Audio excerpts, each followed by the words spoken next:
मोदी सरकार के नंबर 2 अमित शाह जी को संसद के अंदर जो फजीयत झेलनी पड़ी और जिस तरह से मल्लिकार्जुन खड़गे ने अमित शाह जी सामने बैठे हुए थे जो बात कह दी, उसके बाद में पूरी संसद ठाके लगा करके हंसने लगी और अमित शाह जी के पास में कोई चारा नहीं था, कोई और दूसरा रास्ता नहीं था कि वो इधर उधर झांक करके वो अपने आप को जो है वो बचाने का काम करें। ये एक खबर दिखाऊंगा आपको, जबरदस्त वायरल हो रही है। दूसरी खबर, दूसरी ये तस्वीर आप देखिए। डॉक्टर मनमोहन सिंह जिनकी उम्र 91 साल है, 91 साल की उम्र, सेहत आज ठीक नहीं है, लेकिन देखिए ये खुद राज्यसभा के अंदर अपनी जिम्मेदारी समझ करके वोट डालने के लिए पहुंचे। दूसरी जो है वो तस्वीर, इस पर बात करेंगे। और तीसरी खबर, मनमोहन सिंह वोट डालने के लिए राज्यसभा में तो पहुंच गए, लेकिन जहां पर राज्यसभा के अंदर कुल 250 वोट पड़ते हैं वहां पर भी मशीन ठीक से काम नहीं कर पाई और मशीन खराब हो गई और उसके बाद पर्ची से वोटिंग हुई। तो वो तीसरी खबर में मैं आपको दिखाऊंगा। तीनों खबरें और डॉक्टर मनमोहन सिंह को लेकर के बीजेपी जो है वो किस तरह से हमला बोल रही है और खुद इन्हीं के ये जो अमित शाह जी हैं, आज गृह मंत्री हैं, खुद जो है वो एक बार एक तस्वीर को लेकर के क्या कह रहे थे और अटल बिहारी वाजपेयी एक समय पर व्हीलचेयर पर आए थे, तब मुद्दा क्या था, सारी चीजें आपको एक एक करके परत दर परत बताता हूं। खैर, पहले ये तस्वीर से शुरुआत करते हैं।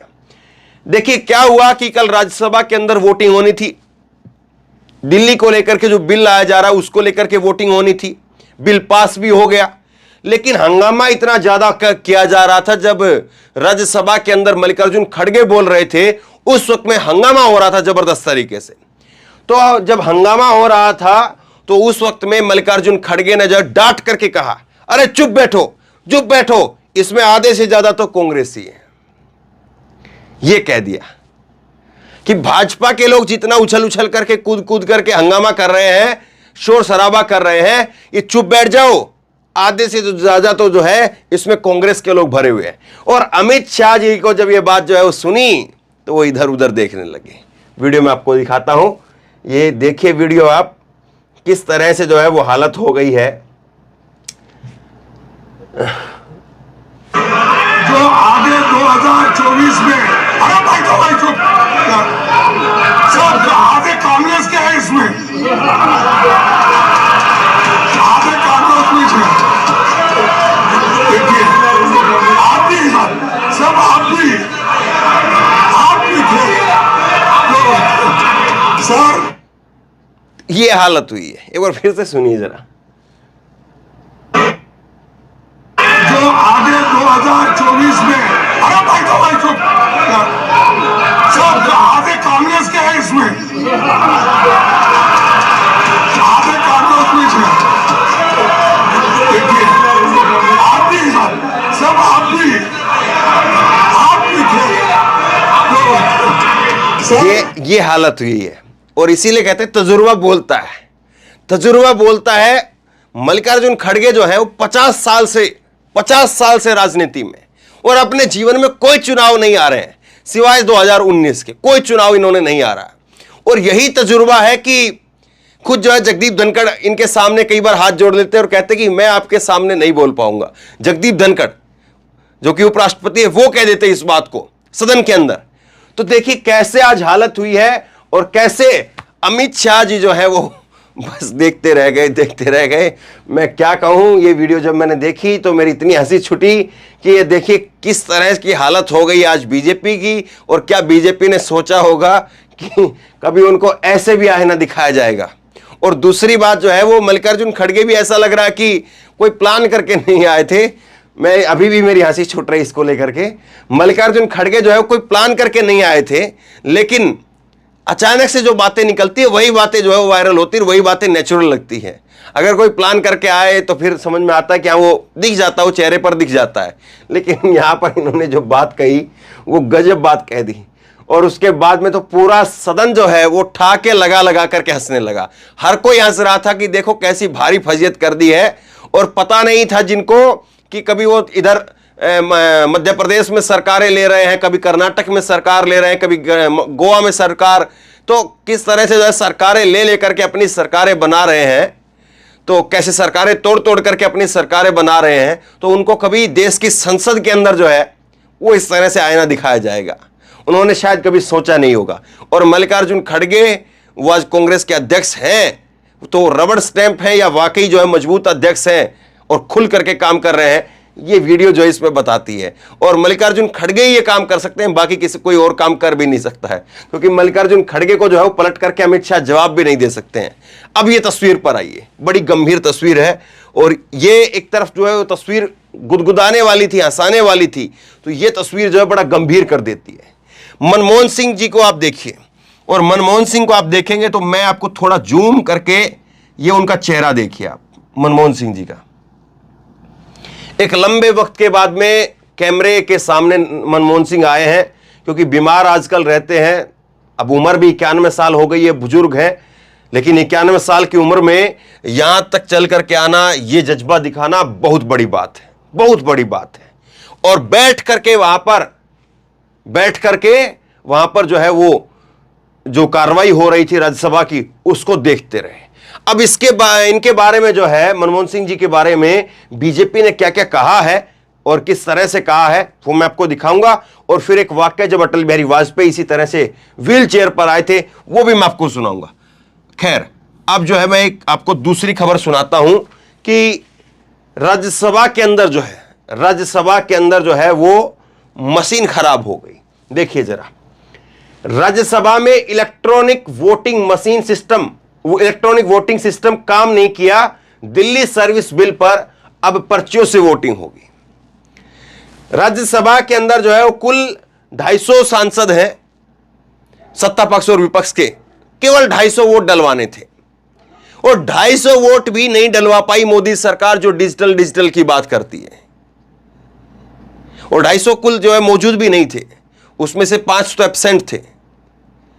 तो यह हालत हुई है साहब। देखिए जरा देश के लोकतंत्र का कैसे जो है वो मजाक उड़ाया जा रहा है कि सबसे बड़ी पंचायत में, लोकतंत्र की सबसे बड़ी पंचायत में, वहां पर भी जहां पर 200-250 वोट पड़नी है, वहां पर भी आप जो है वो ऐसा सिस्टम नहीं कर पाए कि वहां पर तो कम से कम जो है वो इलेक्ट्रॉनिक वोटिंग सिस्टम के जरिए जो है वो वहां पर वोटिंग हो जाए। वहां पर भी आपकी मशीन काम नहीं करती है, वहां पर भी आपकी मशीन खराब हो जाती है। और आप बात करते हैं देश को डिजिटल बनाने की, पूरे देश में एक बार में चुनाव करवाने की, और ईवीएम का क्या हाल होता है, ईवीएम कहां कहां पर मिलती है, कौन कौन से बीजेपी की गाड़ी में मिलती है, वो सब आपको मालूम है। लेकिन ये बहुत जो है चिंताजनक खबर है और मैं समझता हूं कि इसको लेकर के उपराष्ट्रपति को संज्ञान भी लेना चाहिए कि आखिरकार ये हो कैसे गया। संजय सिंह ने लिखा है कि पहली बार देख रहा हूं कि मोदी जी के डिजिटल इंडिया में संसद के अंदर ही डिजिटल वोटिंग सिस्टम खराब हो गया, पर्ची से वोटिंग की गई, कोई काउंटिंग एजेंट नहीं था, किसने किसको वोट दिया नहीं मालूम, अमित शाह की अगुवाई में संसद के अंदर घपलेबाजी हुई है। यह जो है वो संजय सिंह की तरफ से आरोप लगाया गया। हालांकि एक आरोप संजय सिंह की पार्टी के सांसद, संजय सिंह सस्पेंड चल रहे हैं, बाहर हैं, इन्होंने वोटिंग में हिस्सा भी नहीं लिया, तो लेकिन एक आरोप जो बड़ा गंभीर आरोप लगा है वो संजय सिंह की पार्टी के ही सांसद राघव चड्ढा पर लगा है। और वो आरोप भी हेराफेरी का ही लगा है, घपलेबाजी का ही लगा है। आगे चल करके मैं आप दिखाऊंगा और उनकी बारे में कहा जा रहा है कि एफआईआर तक कराई जाएगी, वो आगे खबर मैं आपको दिखाता हूं। लेकिन यह जो है बड़ा चिंताजनक है कि राज्यसभा के अंदर 200-250 वोट भी अगर मोदी सरकार डलवाने के लिए सिस्टम को ठीक नहीं कर सकती है, तो कैसे जो है 140 करोड़ लोगों के लिए ईवीएम की व्यवस्था और कैसे ईवीएम से चुनाव होता होगा, जरा सोच लीजिए। अब आते हैं जरा सीरियस होकर के, क्योंकि यह तस्वीर कल वायरल हो गई। यह तस्वीर कल वायरल हो गई और बीजेपी ने मनमोहन सिंह जी की तस्वीर को जो है वो शेयर करते हुए जो कुछ लिखा है उसको जरा सुनिए। बीजेपी ने कहा है कि याद रखिएगा कांग्रेस की सनक, कांग्रेस ने सदन में पूर्व प्रधानमंत्री को देर रात स्वास्थ्य की स्थिति में भी व्हील चेयर पर बैठाए रखा, वो भी सिर्फ अपना बेईमान गठबंधन जिंदा रखने के लिए शर्मनाक है। यह बात जो है वो मनमोहन सिंह के बारे में बीजेपी के हैंडल से कही गई। अब अटल बिहारी वाजपेयी भी इसी तरह से चेयर पर आए थे, आगे आपको दिखाऊंगा। लेकिन सुप्रिया श्रीनेत ने जवाब दिया। सुप्रिया श्रीनेत ने कहा कि चरण चंपकों, यह लोकतंत्र के प्रति डॉक्टर साहब का समर्पण है, यह देश के संविधान में उनकी आस्था है। भाजपा ने अपने बुजुर्गों को भले ही मानसिक कोमा में धकेल दिया हो, हमारे बड़े हमारी प्रेरणा है, हमारे हौसला है। अपने आका से कहो कुछ सीखे और भगोड़ा ना बने। और कांग्रेस ने कल एक और ट्वीट कर दिया और एक ट्वीट और किया रात को, और इसमें लिख दिया कि एक तरफ तो जो है डॉक्टर मनमोहन सिंह हैं, देश के पूर्व प्रधानमंत्री, जो अपनी जिम्मेदारी को समझते हुए वो चल नहीं सकते, लेकिन फिर भी व्हील चेयर पर आकर के देश की संसद में खड़े हो गए हैं, देश की संसद में आकर के डट गए हैं। और दूसरी तरफ जो है नरेंद्र मोदी वो पर्दों के पीछे से जो है खेल देख रहे हैं। ये कांग्रेस पार्टी ने ट्वीट कर दिया। अब देखिए इसको लेकर के कुछ और ट्वीट मैं आपको दिखाता हूं। और केवल बीजेपी नहीं, पूरी बीजेपी की जो मशीनरी है, जो गोदी मीडिया है, वो सब एक्टिव हो गई। और एक ये ट्वीट देखिए, विकास भदौरिया, ये एबीपी न्यूज के एंकर हैं, रिपोर्टर हैं। ये इन्होंने क्या लिखा, इन्होंने लिखा ये दो फोटो जो है वो मनमोहन सिंह जी की, जो मैंने अभी आपको दिखाई है, वो ट्वीट करते हुए लिखा है कि अवश्य संभावी हार के बावजूद दिल्ली ट्रांसफर बिल पोस्टिंग पर 90 वर्षीय बुजुर्ग और देश के पूर्व प्रधानमंत्री मनमोहन सिंह को घंटों तक व्हील चेयर पर बैठे देखना पीड़ादायक है। सरकार के मुकाबले सिर्फ कुछ नंबर ज्यादा दिखाने के लिए यह सनक भरा निर्णय सामंती मानसिकता को दिखाता है। ये इनका ट्वीट है। लेकिन इन्हीं साहब का एक ट्वीट और देख लीजिए, ये ट्वीट, जब बीजेपी के गोवा के मुख्यमंत्री मनोहर पारिकर वो कैंसर का इलाज करवा रहे थे उस वक्त में, और जब वो उनका इलाज चल रहा था तो वो उसी तरह से नलकी वलकी लगी हुई थी उनकी, लेकिन जब विधानसभा के अंदर जरूरत पड़ी तो वो आ गए थे। तब उस वक्त में उन्होंने क्या कहा था, यही विकास भदौरिया जो आज यहां पर सामंती सोच का उदाहरण दे रहे हैं। छोटे से राजनीतिक जीवन में जो छाप मनोहर पारिकर जी ने छोड़ी है, कम ही राजनेता छोड़ पाते हैं। बीमारी से लड़ते हुए जो जिजीविसा उन्होंने दिखाई है वो कैंसर से जूझ रहे मरीजों के लिए प्रेरणा है। भगवान उनकी आत्मा को शांति प्रदान करे। ओम शांति। ये देखिए आप, जब एक भाजपा का नेता जब वो कैंसर की बीमारी से जूझ रहा है, जब वो बेड रेस्ट हॉस्पिटल के अंदर अपना इलाज करा रहा है, और उस वक्त में वो अपनी विधानसभा के अंदर आता है क्योंकि उसको जरूरत है वहां पर आने की, तो उसको जो है वो किस तरह से उसके बारे में लिखते हैं। और जब एक पूर्व प्रधानमंत्री व्हील चेयर पर आते तो उसके बारे में सामंती सोच बताते हैं। ये तो भाजपा का तरीका हो गया। अब देखिए, अपूर्वा भारद्वाज ने लिखा है, 2 तस्वीरें इन्होंने ट्वीट की है। इन्होंने जो है वो 2 तस्वीरें ट्वीट करते हुए कहा है, एक तस्वीर कल रात की है, एक तस्वीर कुछ पहले की है। ये कह रहे हैं कि दोनों तस्वीरों को गौर से देखिए, इसे देख करके पता लगता है कि क्या ये पगड़ीधारी सिख कौन था। तस्वीर से यह भी नहीं लगता कि इस व्यक्ति ने देश को आर्थिक शक्ति बनाया। तस्वीर यह भी नहीं बताती कि यह साधारण व्यक्ति देश का प्रधानमंत्री था। आज पता चला कि मनमोहन सिंह जी को इतिहास क्यों याद रखेगा। मनमोहन सिंह जी को जब गालियां दी जाती थी ना, तो वो एक ही बात कहते थे कि जो आज मेरे बारे में कहा जा रहा कहने दीजिए, लेकिन इतिहास जो है वो मेरे प्रति नर्म रहेगा। ये मनमोहन सिंह जी के शब्द थे। और आज उनके जीते जी, ये एक बहुत बड़ी बात है कि उनके जीते जी जो उन्होंने कहा था वो सामने आ गया। और जब ये आज जो बीजेपी तंज कस रही है डॉक्टर मनमोहन सिंह को लेकर के, इसी तरह से जो है वो एक ट्वीट जो है वो यहां पर अमित शाह का देख रहे हैं। और अमित शाह ने भी मनोहर पारिकर को लेकर के ट्वीट किया था, और इस ट्वीट में जो है वो कह रहे थे कि बीजेपी के जो कार्यकर्ता है उनके लिए नेशन फर्स्ट है, पार्टी सेकंड नेक्स्ट है और सेल्फ लास्ट है। तो अपने लिए तो साफ बड़ा मुंह मियां मिट्ठू, और अपने लिए तो बड़े बड़े जो है वो डींगे हाँकने वाली बात। और जब कोई विपक्ष का नेता जो है और देश का पूर्व प्रधानमंत्री अगर आता है तो उसके लिए किस तरह की बातें आपके सामने है। अब एक चीज मैं आपको और दिखाता हूं।